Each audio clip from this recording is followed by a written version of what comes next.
आप देख रहे हैं सिर्फ न्यूज, आवाज बहुजन समाज की।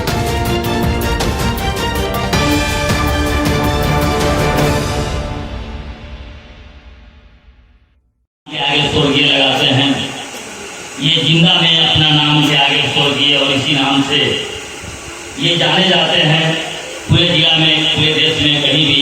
और इस तरह से सैकड़ों लोग हैं देश में जो अपने नाम के आगे लगा दिए हैं स्वर्गीय। हमारे बीच उपस्थित हैं स्वर्गीय सत्येंद्र प्रसाद यादव जी। मैं उनसे आग्रह करूंगा कि आप आवें और स्वर्गीय अपने अपने नाम के आगे क्यों लगाया और स्वर्गीय का क्या मतलब है, अपनी बात रखते हुए उस बात को भी समझाने का निश्चित रूप से प्रयास करेंगे। लोगों को कंफ्यूजन दूर हो जाएगा कि स्वर्ग आगे किसको होता है। आज इस श्रद्धांजलि महासभा के अध्यक्षता कर रहे अध्यक्ष महोदय एवं संचालन कर रहे हैं दिलीप यादव जी। इसके साथ ही मैं कामेश्वर बाबू जी को श्रद्धासुमन अर्पित करते हुए मैं अपना विचार प्रारंभ करता हूँ। साथियों, ये श्रद्धांजलि सभा क्या है? ये हम लोग को भीड़ जुटाने का क्या दरकार है? श्रद्धांजलि सभा का मतलब है मृतक को तस्वीर रख करके फूल माला चढ़ा लेना, यही तो श्रद्धांजलि सभा है। श्रद्धांजलि सभा के मतलब मृतक के प्रति श्रद्धा। आदि पाखंडी ब्राह्मण आता पिंडा पर्वत, पिंडदान करवाता, हमारे लोग सवाल करता हम सब जब हिंदू हैं तो यादव के यहाँ, चमारों के यहाँ पिंडा पार के पिंडा को रखौरा पर फेंकवा देता है और वही सवर्णों के यहाँ पिंडा को लेता है, खाता है। पता है आप लोग? हम लोग के यहाँ पिंडा पार करके पिंडा को फेंकवा देता है और वही सवर्णों के यहाँ पिंडा पड़ता है तो उसमें पिंडा पड़ता है जो खा जाए। ये पता कर लीजिएगा, शायद इसमें बहुत लोगों को पता नहीं है। तो हम सब हिंदू है तो विधि विधान जो कैसे उसके यहाँ पिंडा लेता है, हमारे यहाँ पिंडा को फेंकता है। और पिंडा का मतलब वो मृतक का आकार बनाता है, मतलब मृतक, और जो रखौरा पर फेंक करके पिल्लू करवाता है। ये सोचने का कहता है कि और से कहो हम सब हिंदू है। तो हिंदू है तो तू पिंडा लेता है, वहां यहाँ फेंकवाता है। और यहाँ और दूसरी बात है कि जो चमार तो सबका खाता भी नहीं है और वही सीधा ले जाएगा तो अपने घर में खाएगा, लेकिन यहाँ खाएगा नहीं। तो हमसे सीधा लेता भी है, हमको नीच भी बनाता है। तो ऐसे गद्दार को ऐसे बेवकूफ कर मैं क्या बोला। और ब्राह्मण जो है अपने ज्ञान से ज्ञानी नहीं है, हम लोग क्या ज्ञानी के कारण ज्ञानी है। जैसे हम लोग ज्ञानी हो जाएंगे उसका, जैसे हम लोग ज्ञानी हो जाएंगे वो ज्ञानी हो जाएगा। और मिशन कार्य के लिए कोई ब्राह्मण कहाँ टिकता है कहाँ? जो मिशन का जानकारी नहीं है, जो बोल आई हमें सभी चंद्रबाबू बोले हाँ उठा छाप है, लेकिन इनके सामने आचार्य द्विवेदी नहीं टिकता है। क्यों नहीं टिकता है? इनका बौद्धिक ज्ञान, इनका साहेब कबीर का ज्ञान है। साहेब कबीर क्या बोले थे? तू कहता कागज के लेकर, हम कहते आसन लेकर। साहेब कबीर बोले कागज मछली छुआ नहीं, कलम गयो नहीं यहाँ। तू कहता कागज के लेकर, हम कहते आसन लेकर। सती चंद्र क्या बोले? याद से देखे हैं वो आप बोल रहे हैं, ये कागज पे लिखल नहीं मान रहे हैं, लिखल कुछ है, अब व्यवहार में कुछ आ रहा है। साथियों, बोलने के बाद हम लोग माथा छिलाए हैं उनको भी धन्यवाद, न छिलाए हैं उनको भी धन्यवाद। जो लोग माथा न छिलाए हैं उनसे बहुत होता होगा, वो अपने जवाब तैयार कर ले। जो न छिलाए उनको बता हुआ जाओ माथा न छिला हो। एक ब्राह्मणों ने कहा, तीन जगह प्रोग्राम है। एक ब्राह्मण से पूछा गया कि माथा लोग क्यों छिलाता है? तो ब्राह्मण कहा कि माथा छिलाने का मतलब है कि जो परिवार का पहचान हुआ, जिसमें हम परिवार हैं। तो साथियों, कोई भी जब मरते हैं उस डेट की बोली पर माथा पटक पटक के ज्यादातर महिलाएं लोग ही रोती है। उस लाश पर महिला लोग ही माथा पटक पटक के रोती है। तो अगर झूठ घुस गया तो महिलाओं के केस में घुसा, इसलिए कोई लाश से डेट बोली का सीधे संपर्क हुआ तो माथा छिलाना चाहिए। अगर छूट घुसा तो पहले महिलाओं की होगी, लेकिन हम लोग माथा छिलाते हैं, महिला लोग नहीं छिलाती। ये पाखंड हुआ। तो वही पूछा कि जब माथा की लोग छिलाता क्यों है? तो माथा छिटाने का मतलब हुआ कि उतना पता चलता है इतना हम परिवार लोग हैं। तो मिशनकारी था कहा कि इसका मतलब माथा छिटाने वाला मर्दे लोग हमारा परिवार के लोग हैं, तो महिलाएं लोग हमारे परिवार में ये बाहर के लोग हैं। सोचने के विषय साथी हो। अब कहने वाला के बोली बंद हो गया। ये जवाब तो जवाब रखिएगा तो आप कोई बहस नहीं करेगा। साथियों इकरार में गए रिलेशन में सब तो मिशन से काम नहीं करता है, तो हमारे तो रिलेशन में जरूर कहे कि जे आप ही को चलते हम बहुत बड़ा विद्वान ब्राह्मण को बुलाए हैं। ये आचार है, इनसे मुंह न लगाइएगा। हमको कुटुंब कहा कि इनसे मुंह न लगाइएगा, बहुत बड़ा विद्वान है। और आपके चलते 2000 रुपया लिए पुरोहित का साल 2000 किस लेंगे, ऐसा के कोई हम ले जाएंगे, वहां ले जाएगा घरैया पंडित से ले जाएगा, ये खाली 2000 फीस लेगा और चला जाएगा। इसलिए आपको डरे बोल रहे हैं आचार दो। तब मने मने सोचेगा आचार से आचार निकाल लेना है, मने मने सोचेगा। तो मैं इंतजार था, तो बोले बहुत लोग बैठे हुए थे। हमने पर संगत बात सब लोग के अच्छा लगे, वो कहाँ करना चाहिए, सब बात हो गया।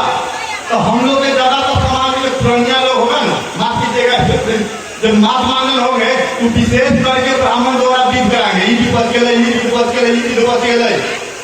मतलब वो अपने आप को गौर समझते हैं कि हम काम करवा रहे हैं। तो वही एक बुजुर्ग थे कहे कि हम पंडित जी बरखासन वाला काम न है, समझते ना बरखासन, आप तो समझते हैं बरखासन।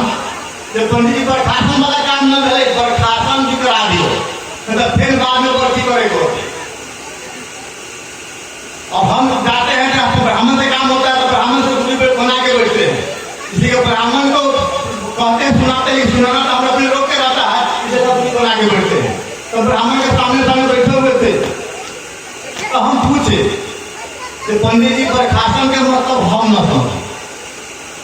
हम बाहर दिल्ली रहने वाले आदमी हैं, हम यहाँ नहीं रहते हैं, कि बरखासन के मतलब क्या है। इसमें भी सुन रहे हैं कि 1.25 किलो से 15 किलो, 2.5 किलो से 30 किलो और 5 किलो से 60 किलो लोग बात चल रहा है। हम देखा पंडित जी बात हम नहीं समझे कि 1.25 किलो क्या होता है, 2.5 किलो क्या होता है, 5 किलो क्या होता है। तो पंडित जी हमसे कहे, सुनिएगा आप लोग, पंडित जी हमसे कहे क्या आप ना जाने लगे तो हम नहीं कहे कि जो मरलथीन है ना, मरलथीन है उनका 12 महीना में भोजन है। तो महीना में 1.25 किलो खिया हुआ तो 15 किलो होता है। अब महीना में 2.5 किलो खिया हुआ 30 किलो होता है। अब महीना में 5 किलो खिया हुआ 7 किलो होता है। या अच्छा है, हम पूर्वक आदमी हम नहीं समझते थे, अब समझा दिए। हम पंडित जी के कहे वो आचार्य महोदय के, आचार्य महोदय अच्छा बात बोले, मरने के बाद क्या खुराकी कम रहता है क्या? प्रथम सवाल की, मरने के बाद खुराकी कम रहता है, देने वाला अपना से डिसाइड करता है इसको हम इतने खिलाएंगे। चलिए दूसरा सवाल कहे पंडित जी, मेडिकल साइंस कहता है सांस बंद तो सब कुछ बंद, ये विज्ञान कहता है सांस बंद तो सब कुछ बंद।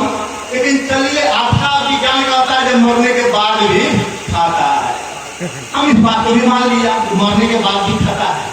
तो पंडित जी 12 महीना तुम्हें तो खा लेती, अच्छा बात है। 13वां महीना से हो पंडित जी तौर पर छोड़ा था, यही लोग मेरे में बोला जाओ पंडित जी 13वां महीना से मल्लाह तौर पर छोड़ा था।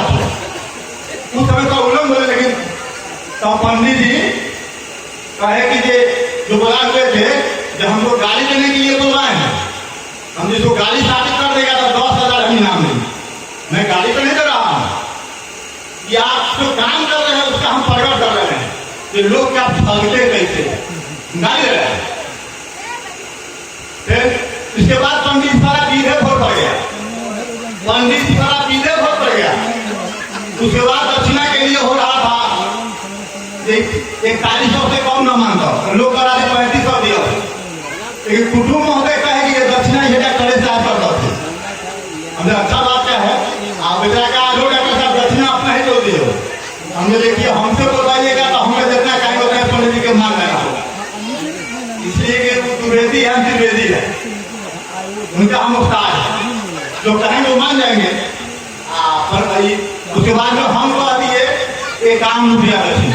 हवा में बात नहीं करना हूँ, वो हमसे 5 रुपया नहीं मांगे और 51 रुपया पर ही कार्यक्रम प्रश्न करा कर समाप्त कर दिया। जबकि लोग विचार किए हुए तब 3500 देने। उसमें एक बुजुर्ग आगे कहता है कि अरे अपने काबिल लगी 51 को करा दीजिए, मुझे ज्यादा है क्या और कम दिए। गुस्सा में आ गए, कहेंगे आओ और भैया को कर्जा वर्जा वही दे रहे थे, बोलू करने के लिए कर्जा वर्जा वही दे रहे थे। बोले तो मानसिकता है जितना ज्यादा खर्चा हो जाए उतना हमसे ज्यादा लगा, अपना ज्यादा है तो ज्यादा कैसे लगा, तो कहीं प्रोग्राम तुम लिखा देंगे, उसका ये मानसिकता हो। तो हर घर में वैसे मनोवादी सबको बचना है। साथियों, हम बोले कि ठीक है 51 को ज्यादा लगता है तो पंडित जी समझदार है और कम दीजिए, मान जाएंगे। और बुजुर्ग का बोली बंद हो गया। उसके बाद में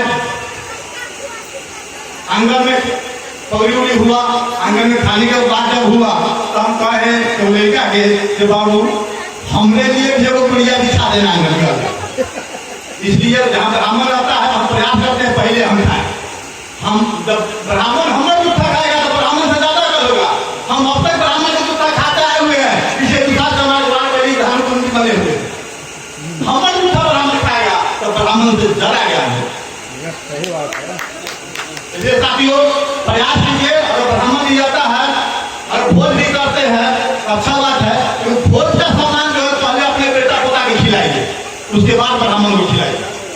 देखिए आपका बेटा पोता ज्ञानवान होगा, तेजस्वी होगा, बुद्धिजीवी होगा, लेकिन ब्राह्मण के जूठा खाइएगा खिलाइएगा तो ब्राह्मण के पीछे पीछे बुलाते रहेगा, ब्राह्मण के पीछे बना रहेगा। साथियों उसके बाद में हम सिखाए हुए थे लड़का को सारा खाना के एकदम पहले हमनी को पत्ता पर रख देना, रखा देगा। अब वो पंडित जी के पसीना चलने लगा और पंडित जी के पत्ता पर जब सब खाना रखा गया तो एक झोला भिला दिया। कहता है इसमें 9 बार रखिए, तो हजाम सिखा रहा था 8 बार रखिए, तनका तनका 9वां में डाले रखिए। अब बोल क्या रहा है, कोई आदमी खाइएगा नहीं, पहले हम खाएंगे तब कोई खाएगा। कोई मतलब तो हम ही ना छोड़ जाते हो, गड़बड़ तो हम ही ना कि हम ही को बता रहा है, हमको करा थे कोई आदमी पहले नहीं खाइएगा, पहले हम खाएंगे तब कोई खाएगा। साथियों हम खाने लगे, पंडित जी पूरा गुस्सा में हो गया, ये जुलूम हो गया, अब यह बर्दाश्त करने लोग नहीं है। ये हम खाए न है या ये पहले खा लिए तो हम मेरे गदा ये हमरा कुटुम के भोज पैसा हमरा कुटुम के तोरा बात के में की लगो, हम यही बात बोला। तुम्हार हम कैली 2100 रुपया 2100 दे के खाई थी, रे गदा तुम 2100 लेके जाई थे, हम पहले ना था। सही बात है, सही बात है। अब पंडित जी का है कि लड़का सब एक मौजूदा था, जहाँ जाते हैं बुजुर्ग सब विरोध करता है लेकिन मौजूदा सब सपोर्ट करता है। लड़का से काजो पर भी चुप्पे खा न तो बच्चा से भत्ता ठीक हो जाता, चुप्पे खा और जा। पंडित जी में क्या बैठा घोटाया तो नहीं लेकिन जबरदस्ती घोटा। ये होता है मिशन का प्रभाव, ये होता है महापुरुषों का विचार। जब महापुरुषों का विचार पढ़िएगा तो स्वतः शक्ति हो जाएगा। मैं 18 साल नवरत्ना किया, मैं 18 साल दुर्गा पाठ किया, 6 साल ढाक बन गया। 18 साल में नवरत्ना में शरीर सूख जाता था, नवरत्ना में 9 दिन में शरीर सूख जाता था, शरीर कमजोर हो जाता था और दोनों व्यक्ति कमजोर हो जाते थे। हमारे पत्नियों करेगा, हमारे पत्नियों करेगा। 18वां साल में दुर्गा पाठ ये हुए थे, 6 दिन निकल जाता, ये जाके कुछ कुछ बोल दिए, इन पर हम लाठी निकाल दिए। इसलिए हमको आशा था आई कुछ बोल दिए, इन पर हम लाठी निकाल दिए थे, लाठी बड़ा उल्टा पलटी बोल के चल गए। जब जाते थे दुर्गा पर चाय चाय नहीं पिला, लेकिन भागते भागते कुछ बोल के गए ना, लेकिन तब ऐसे खाली पड़ी है तो पर एकने के खाते पहले आस्था के नाम पर पढ़े। अब सती का पाठ अपने करते थे, आस्था के नाम पर पढ़ते तो समझ में नहीं आता था, हम बातों की तरफ पढ़ते थे। जब पढ़ने के खाते पढ़े तब पता चला कि महिषासुर सुरों का राजा था, अब विष्णु सुरों का राजा था और दोनों के बीच युद्ध हुआ तो असुर का हम लोग है। तो हमको ध्यान खुलने लगा कि 18वां साल पाठ करते करते हम कहे न और पाठ को बंद कर देना है। और जब शक्ति का पाठ दुर्गा पाठ खत्म किए हैं तो 10,000 हाथी का शक्ति शरीर में है। पता लगे कितना हजार हाथी का शक्ति में है, कितना बल है। ये शक्ति के पाठ करते थे तो बिलाई बनते थे, ऐसे दहाड़ते हैं। ये बाबा साहब के जब शक्ति के पाठ किए हैं ऐसे शेर की तरह दहाड़ते हैं। लेकिन जब पाखंडी का पाठ करते थे तो बकरी की तरह में आते थे। ये मिशन का प्रभाव है साथियों। साथियों बनने के बाद हम लोग कौड़ा करते हैं, फिर कौड़ा को बता देते हैं और महिला भी लोग जोड़ देके कौड़ा करवाती है। साथियों एक पुरुष मर गए तो उनका नौजवान है, उनका पत्नी एक सिस्टम बना ली। जब खाना बनाती थी तो पहले कौड़ा अपने पति के नाम से जगह बना लिया घर के पीछे, और प्रतिदिन जो खाना बनाती थी पहले अपना पति के नाम से घर के पीछे कौड़ा रखाती थी। उसके बाद अपने बाल बच्चा को खाना देती थी। जब पुरुष मरा तो बच्चा 5-7 साल का था, धीरे धीरे बच्चा सियाना हुआ, उसको स्कूल जाने के लेट हो रहा था, घड़ी के टाइम हो रहा था। मम्मी रोटी बना रही थी तब लगा जाता मम्मी पहले वो खाना ला ले, घड़ी के टाइम हो गया स्कूल जाना है। मम्मी कहती है बेटा पहले पापा को खाना दे के आते हैं, उनको थोड़ा दे के आते हैं तब तुम हमको दे, तुमको खाना देंगे। बेटा थोड़ा सियान हो गया था, 5वां छठा में पढ़ने लगा था, मम्मी के आंचल पकड़ लेती है, कहती है मम्मी मम्मी तुम रोज दिन जाती है पापा के खाना दे के चल जाती है, कौड़ा दे के चल जाती है, हम पापा से भेंट आई करेंगे, आज हम पापा से भेंट करेंगे।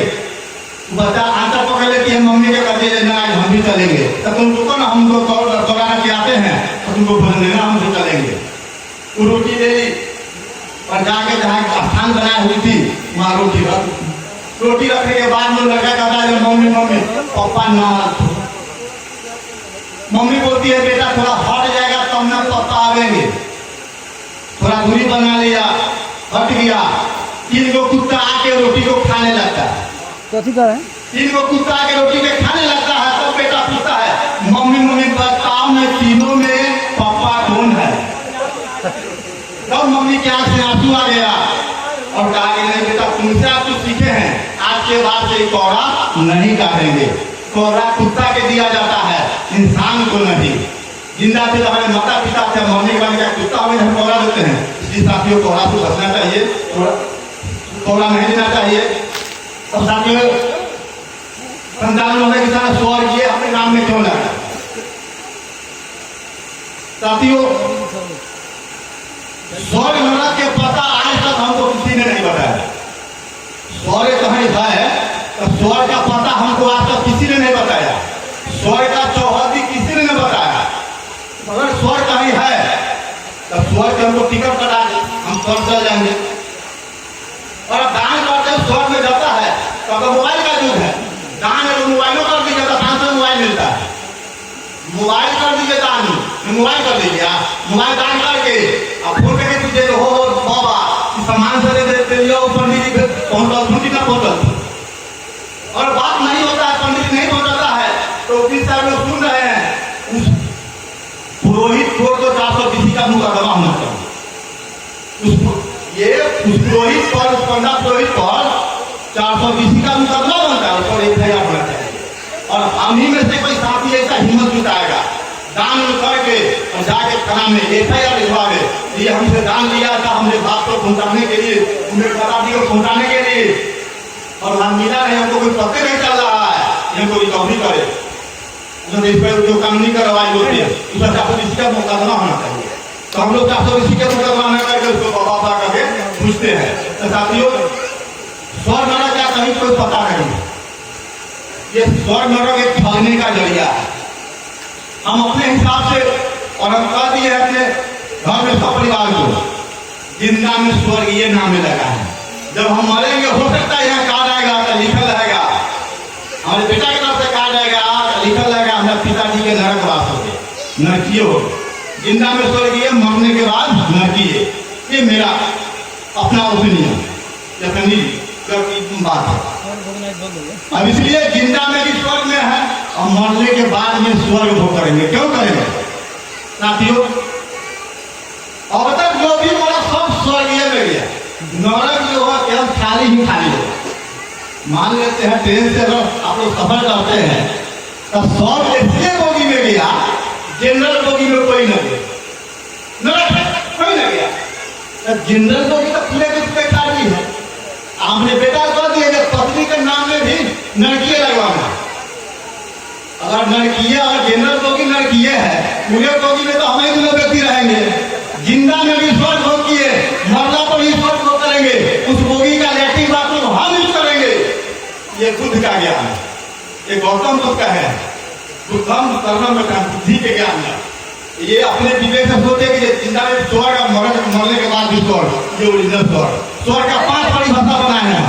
प्रथम स्वर्ग कंचन का है, शरीर आपका स्वस्थ है तो स्वर्ग भोग करते हैं। दूसरे स्वर्ग पत्नी मोह माया, पत्नी कहीं से गए गरम चाय बना के दिया, खाना गर्म है पत्नी ठंडा है, तो दूसरा स्वर्ग। तीसरा स्वर्ग माता पिता का सुख पाया। जैसे माता पिता के हम सुख पाए, हम माता पिता को पढ़ा लिखा के यहाँ तक लाए, हम माता पिता के वृद्धावस्था में खूब सेवा किए, ये तीसरा स्वर्ग। चौथा स्वर्ग संतान सुख पाया। आप अपने बेटा बेटी को पढ़ा लिखा के संस्कारी बना दिया, कैसे कोई शिकायत और नहीं आया, ये चौथा स्वर्ग है। और पंचमा स्वर्ग का ये है तो ये सुबोध राम जी या दिखी में उतार के दिखा दिए हैं। ये पंचमा स्वर्ग है, जो सत वचन का चर्चा हो रहा है, ये पंचमा स्वर्ग। ये तो स्वर्ग का परिभाषा है। इसलिए स्वर्ग नरक के नाम पर हम लोग पागल ना हो साथियों। इसी के साथ अपने वाणी को विराम देता हूँ। जय मूल निवासी, जय भारत, जय कामेश्वर बाबू। बहुत बहुत धन्यवाद स्वर्गीय सतेंद्र प्रसाद यादव जी।